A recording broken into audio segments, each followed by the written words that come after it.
The lights were bright, the stakes were higher than ever, and the Oklahoma City Thunder found themselves in hostile territory. Game 3 of the NBA Finals inside Gainbridge Fieldhouse. It was a moment built for stars. But when the Thunder needed their MVP most, Shai Gilgeous-Alexander looked human. After dazzling performances in the first 2 games of the series, Gilgeous-Alexander faltered down the stretch in Wednesday night's 121-111 loss to the Indiana Pacers, allowing the home team to storm back and seize a 2-1 lead in the series. But despite a noticeable dip in his production and a frustrating 6-turnover outing, the OKC superstar refused to chalk it up to fatigue. "You've got to suck it up," Gilgeous-Alexander said Thursday, standing at midcourt during a brief media session inside Gainbridge Fieldhouse. "There's a maximum of 4 games left in the season. This is what you put your blood, sweat, and tears into all summer long, all season long. So when the moment's here, you can't make excuses. You just have to lock in, grind through it, and find a way to win." It was a stoic response from a player who's carried the Thunder on his back all postseason, but even he couldn't outrun the gauntlet Indiana threw at him.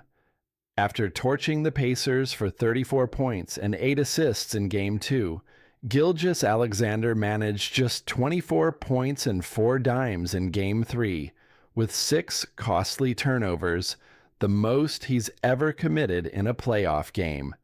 The most jarring stat?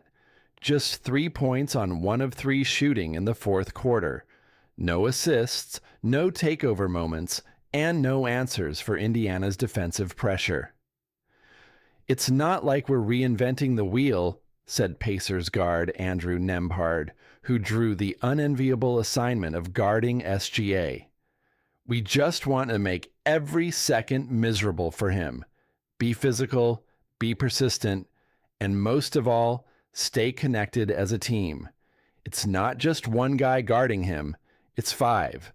That's how you slow someone like that down." Nembhard's words might sound modest, but Indiana's defensive game plan was anything but casual. According to Genius IQ tracking, Gilgeous-Alexander was picked up an average of 65.5 feet from the basket, the farthest he's ever been pressured in any game, regular season or postseason. Every dribble up the court felt like a war of attrition.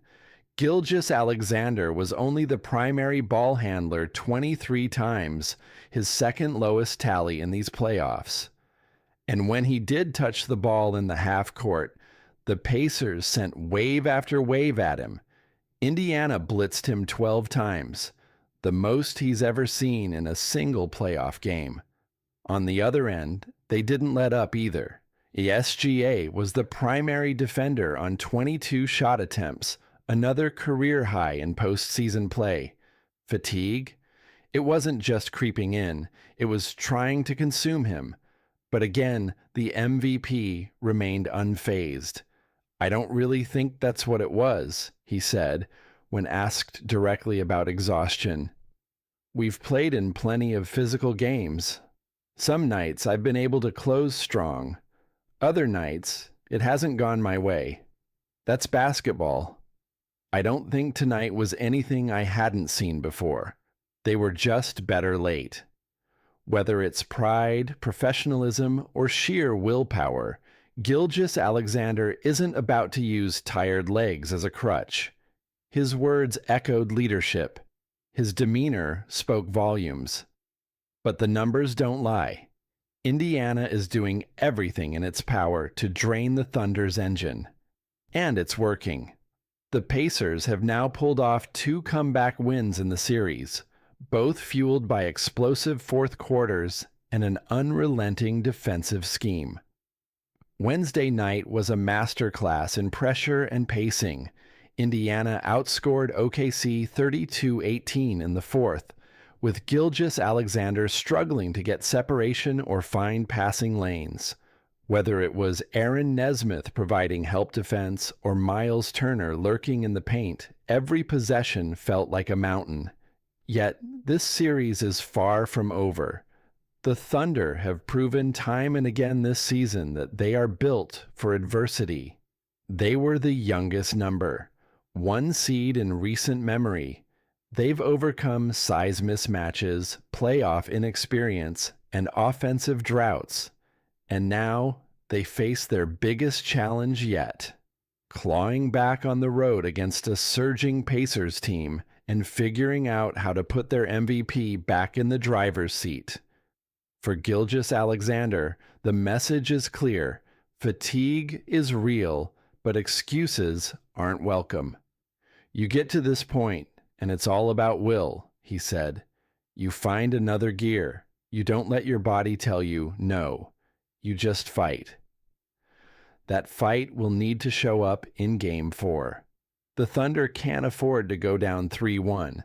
Not against a Pacers squad playing with swagger, depth, and belief.